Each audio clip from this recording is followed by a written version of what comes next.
Buenas noches a todos, agradezco la invitación y voy a tratar de hacer una hipersíntesis del problema de la deuda como contexto de lo que está pasando hoy en materia de crisis de los poblados. ¿Se escucha bien atrás en todo lugar? ¿Se escucha? Bueno.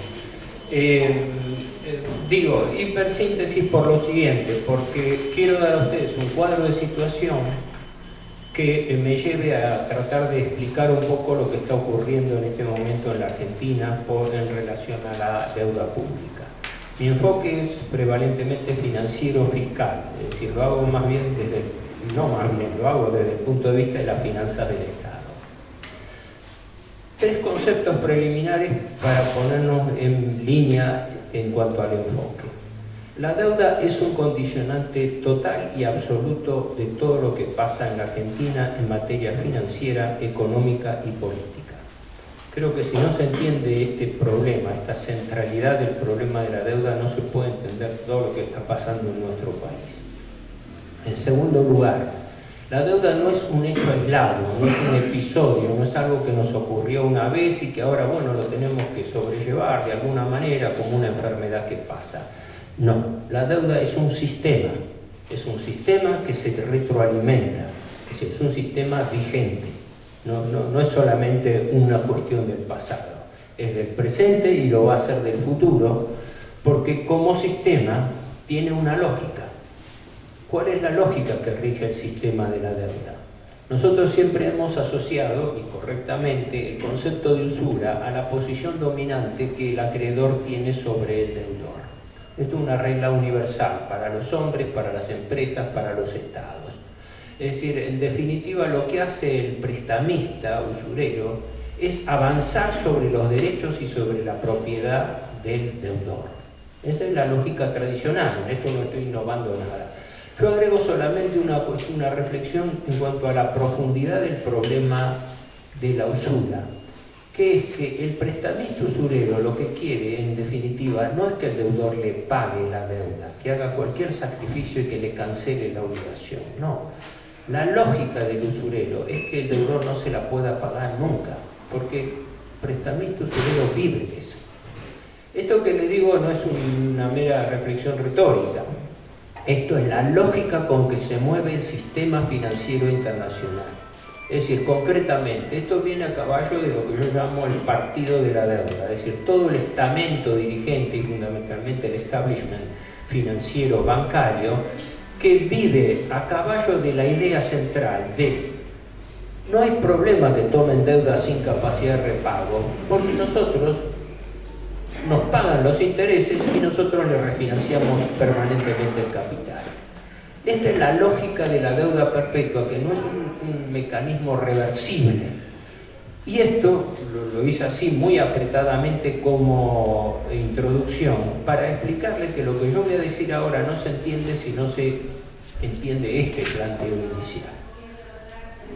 Voy a unos pocos datos sin abrumarlo con respecto al cuadro de situación actual del endeudamiento argentino y para eso me baso específicamente en la información oficial. Cuando no sea oficial o cuando tenga que hacer una aclaración la voy a hacer, pero me baso en datos oficiales y los últimos corresponden a diciembre del año pasado. Esto cualquiera que quiera entrar en la página web del Ministerio de Economía lo puede bajar ahí, va a la Secretaría de Finanzas, Deuda Pública, no es una información en el sentido confidencial.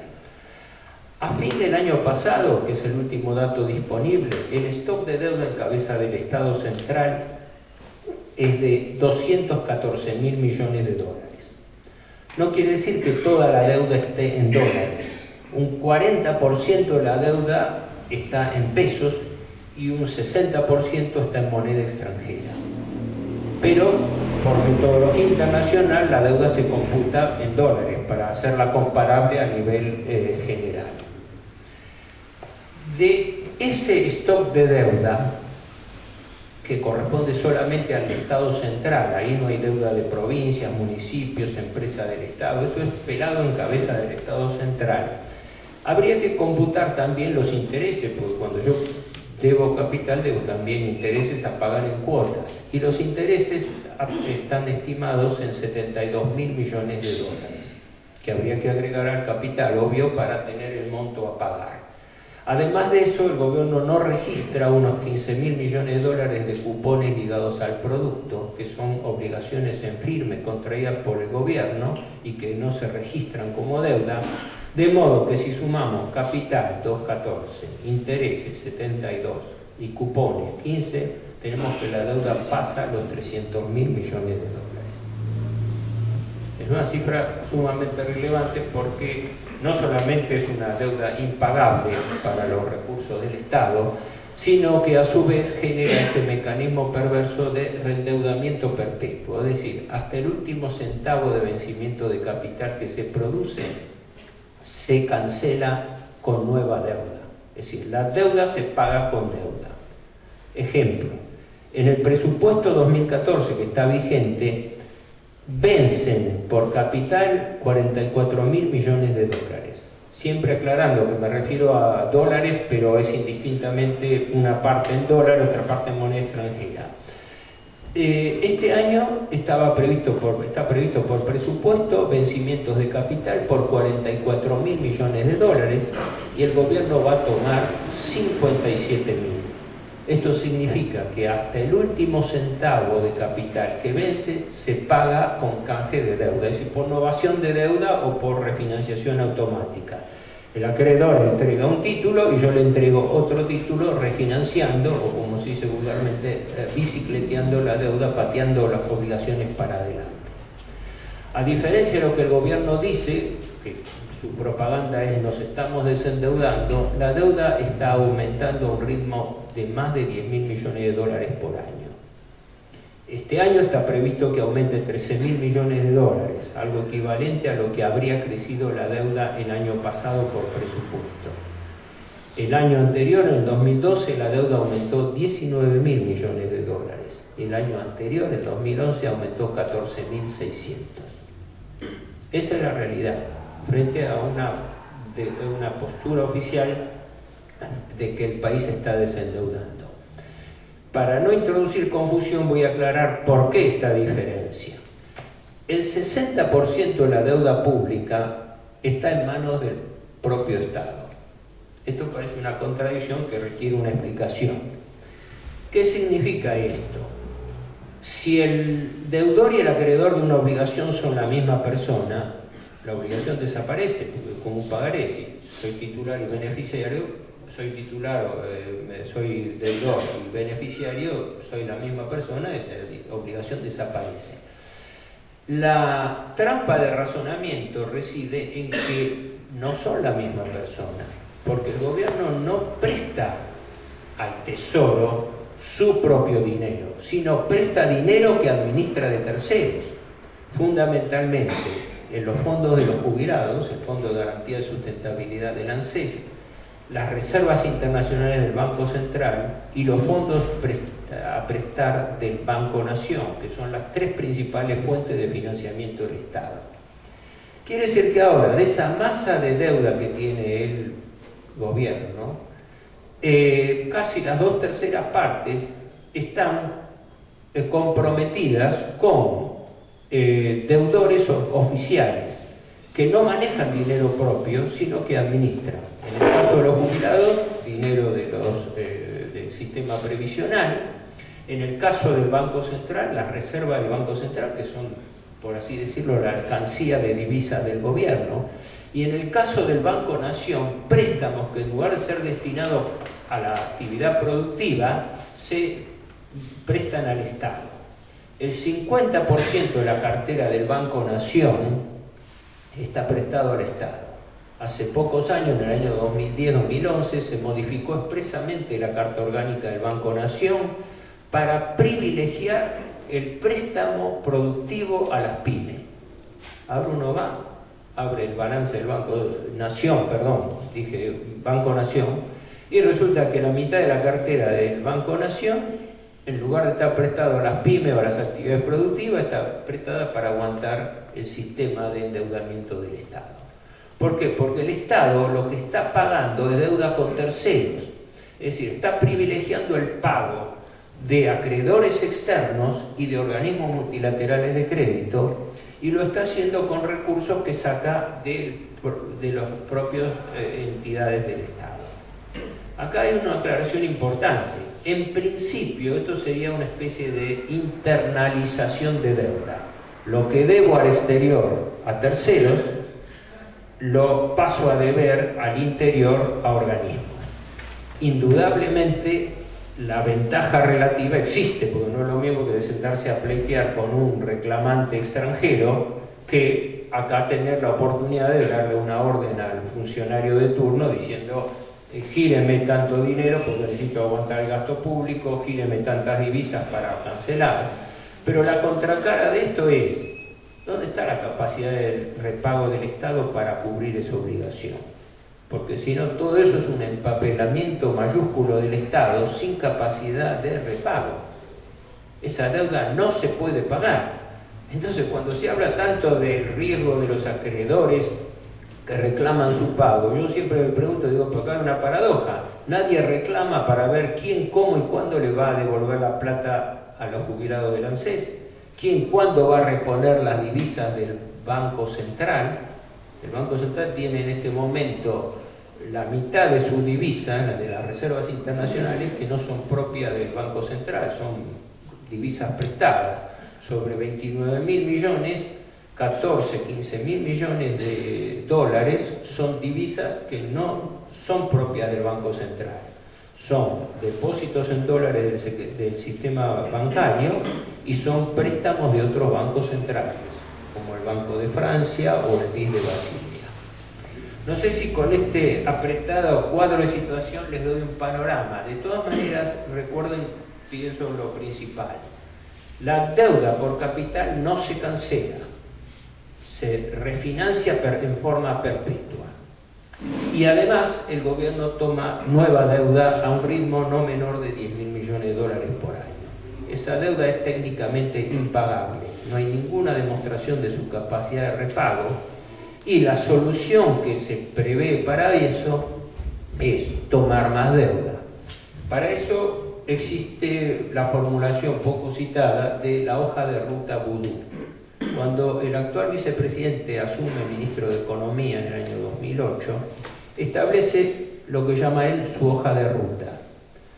Primer paso, la Argentina tenía que liquidar sí o sí de alguna manera este tema de los holdouts, de los bonistas que no entraron en el canje 2005, 2010. Segundo punto, la Argentina tenía que arreglar de alguna manera la deuda pendiente con el Club de París.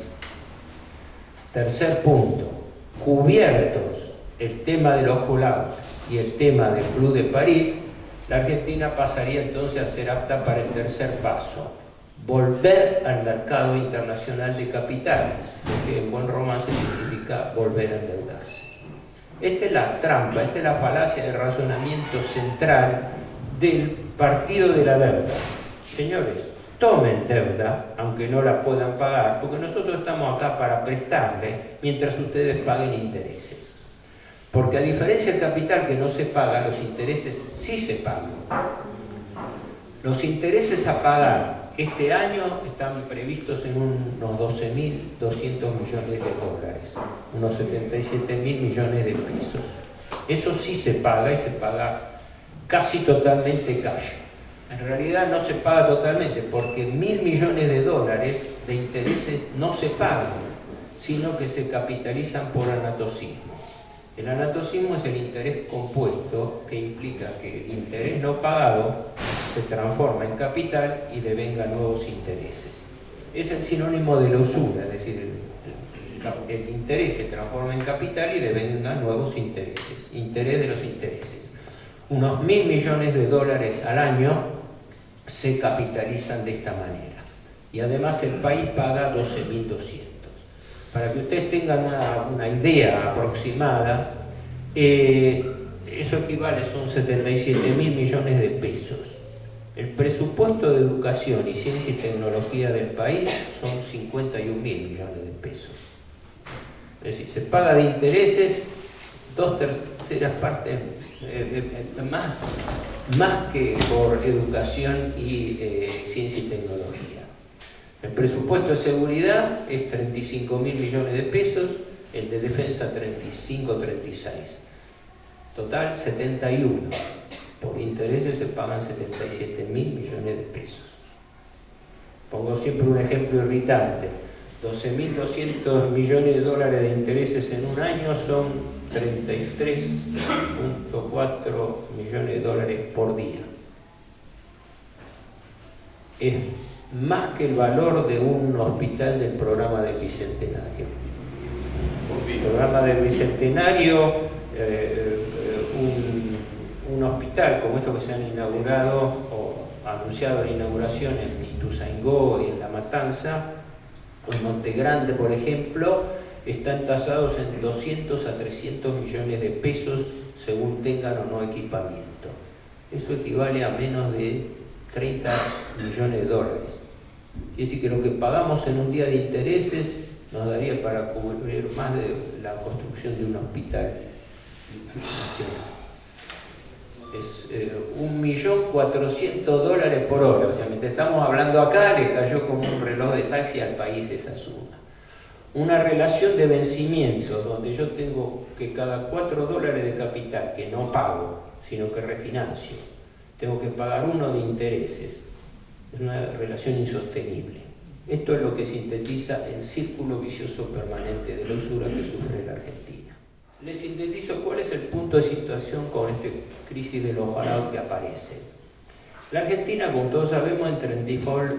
Default significa incumplimiento. Es una palabra inglesa, no francesa. Significa incumplimiento y es sinónimo de cesación de pagos. El país, como todos sabemos, entró en cesación de pago porque no pudo aguantar más el pago de intereses en el año 2001 y el entonces presidente Rodríguez Sá tuvo que blanquear la situación, simplemente. No se inventó nada especial. Cuando los intereses insumían en ese momento el equivalente al 25% del gasto público, año 2001, bueno, la situación hizo crisis y no se pudieron no solamente refinanciar capital después que falló el blindaje, sino pagar intereses. Se blanquea el default y la Argentina está en esa situación de no pago hasta el año 2005, que se produce el megacanje Kirchner-Labaña. Uso deliberadamente la expresión megacanje porque fue el doble del monto canjeado en el megacanje delictivo de la Rúa Cavallo del 2001. En ese momento se canjearon unos 29.000 millones de dólares. En el 2005 se canjearon 62.000.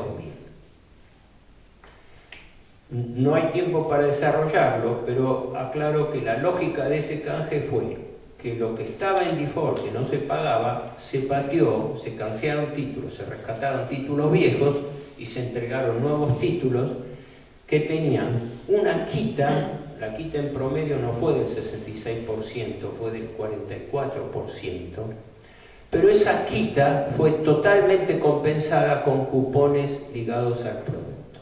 Quiere decir que la primera aclaración que hay que hacer es que el megacanje 2005, que después se reabre en el 2010, no tuvo quita.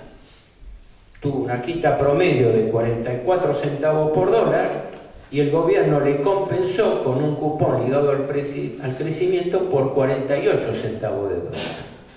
Ergo, quiere decir que el que tenía un título viejo por $100, por un lado el gobierno le entregaba otro con una quita de 44, o sea, por 56. Pero como compensación le entregaba otro por 48. Quiere decir que en la práctica el tipo que entraba con $100 le acreditaban 104. Este megacanje, como todos los que se plantean exitosamente y son saludados desde el plan Brady hasta el megacanje Cavallo como éxito de negociación, a los 2 años no se podía pagar. Entonces el gobierno, para poder pagar, empieza a echar mano de la reserva del Banco Central. Pago al Fondo Monetario 9.500 millones, sacando reserva del Banco Central. Luego se estatizan las AFJP para poder mantener y aumentar los fondos de los jubilados que se sacan para sostener el pago de la deuda que hace la tesorería. Y así sucesivamente es como se va armando toda esta bola de nieve donde, paradójicamente, más de la mitad de la deuda pública está en manos del propio Estado.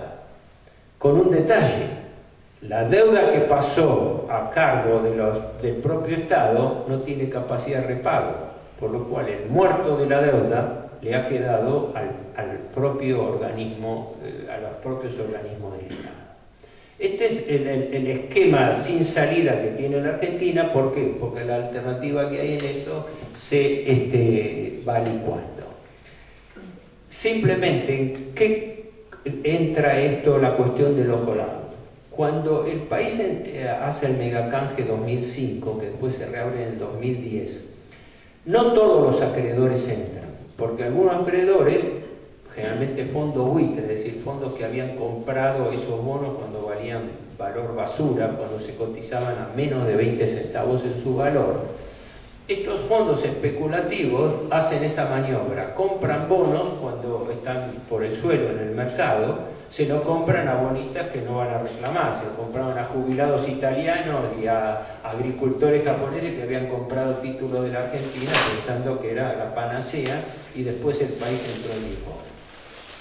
Una parte de esos bonos, una parte de esos bonistas no aceptó.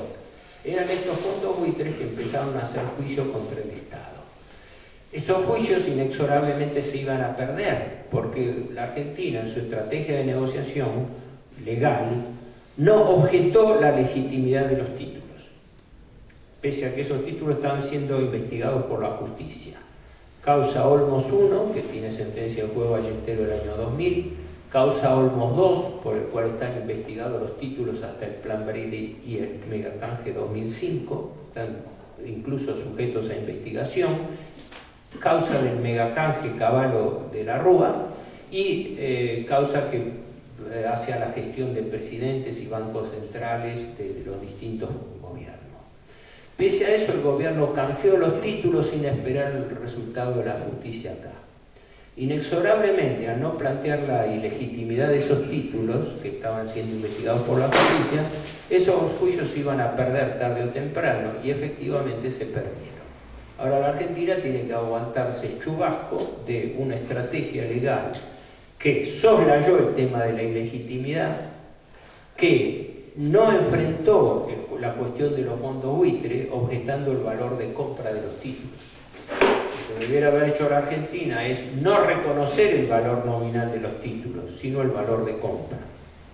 Y consecuentemente entró en rebeldía con el juez cuya competencia había reconocido. Esa es la contradicción. La Argentina aceptó prórroga de jurisdicción ante el juez Griesa y los tribunales y la ley neoyorquina, perdió el juicio, el juez le dicta la sentencia en contra en el 2012, la apela, se lo rechaza la Cámara de Apelaciones, apela a la Corte Suprema y le dicen que no. Una vez que el país perdió en las tres instancias, está refundido, no puede negar esa realidad. Lo que sí puede hacer el país y no hace es declarar formalmente el default, es decir, sincerar, blanquear el default como corresponde a un país que no tiene la debida capacidad de repago y que la única capacidad de repago ficticia que tendría es volver aceleradamente al mercado de capital y a pedir más deuda para aguantar los costos de estos juicios perdidos. Atrás de los 1.700 millones que hay que pagarle por esta causa, viene una avalancha de reclamos de otros 20, 30.000 millones por el resto de los colados que no entraron. Y además, como nuestro país, este gobierno firmó la cláusula del acreedor más favorecido, por la cual se compromete a respetarle cualquier mejora que haga los nuevos digamos, acreedores, serían los holdout, extendérsela al resto de los bonistas, eso saldría una suma incalculable para el país. El gobierno habla de 120.000 millones, hay abogados que han hablado de 500.000, por lo cual el daño financiero a la Argentina es incalculable. Frente a esto, y para cumplir con los tiempos, yo estoy insistiendo a través de mis trabajos en que, primero, la Argentina debiera blanquear su default. Cuando un deudor no puede pagar, tiene que blanquear esa situación para proceder a una nueva reestructuración de deuda. En segundo lugar, como toda reestructuración, eso tiene que dar lugar a una auditoría integral de la deuda. Los títulos de la deuda tienen una viejísima y oscura historia que ha sido perfectamente identificada, pero que ni el gobierno, ni el Congreso, ni el propio Poder Judicial quiere investigar. No se quiere auditar la deuda. Luego, el país tiene que determinar la verdadera capacidad de repago, porque este chiste de tomen deuda, aunque no la puedan pagar, porque nosotros le bajamos un poco la tasa de interés, es la trampa de la deuda perpetua. Y tercer punto, los responsables de todos estos desmanejos tienen que ir a juicio, porque no puede haber delitos sin delincuentes, no puede haber irregularidades que no las pague nadie. Consecuentemente, determinada la deuda legítima, determinada la capacidad verdadera de repago del país, el gobierno debiera ir a una reestructuración forzosa y no voluntaria de deuda en función de su capacidad de repago. Esta sería ilusoriamente la solución racional para el replanteo de la deuda. Perdón si me excedí de tiempo, quedó dispuesto, pero la única reflexión final que les tiro es: Argentina está en una trampa de deuda perpetua. Todas las soluciones del establishment financiero son: vuelvan al mercado de capitales, tomen más deuda, y de esa manera la Argentina está en este momento entrando en una nueva gran ola de endeudamiento público impagable. Gracias y perdonen si me extendí.